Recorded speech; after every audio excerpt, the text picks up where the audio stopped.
Hi, this is Sagar Wagle, one of the musculoskeletal radiology fellows at Stanford University. We have a case of a 16-year-old male with purulent drainage from right heel blister. Here is the image of the wound. On radiograph on the right, we see the heel ulcer. There is no obvious erosion of the underlying bone to suggest osteomyelitis. However, X-rays are insensitive for detection of osteomyelitis. MRI is the most sensitive. Here we have a case of a 35-year-old female with lupus and heel wound. We see a large wound on the heel. There is no obvious erosion of the bone to suggest osteomyelitis. Let's look at the MRI. This is T1 weighted image. This is T2 fat sat. The bright signal on T2 fat sat indicates bone marrow edema. Normal bone marrow should appear dark like this.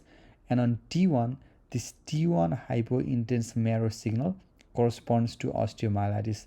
Normal signal of bone marrow should be like this on the T1 weighted image. Here we can look at osteomyelitis in our case versus normal MRI on the right.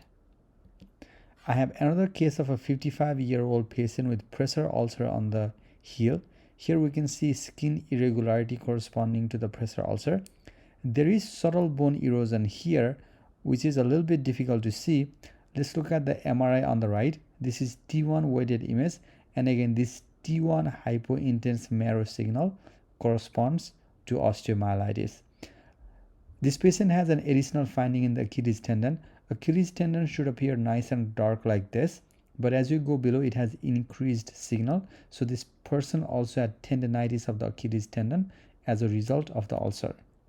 Here we can look at our MRI versus a normal MRI, and let's compare the T1 hypointense marrow signal with normal T1 signal, and also let's look at our abnormal Achilles tendon and compare it with a normal Achilles tendon. Thank you for watching the video.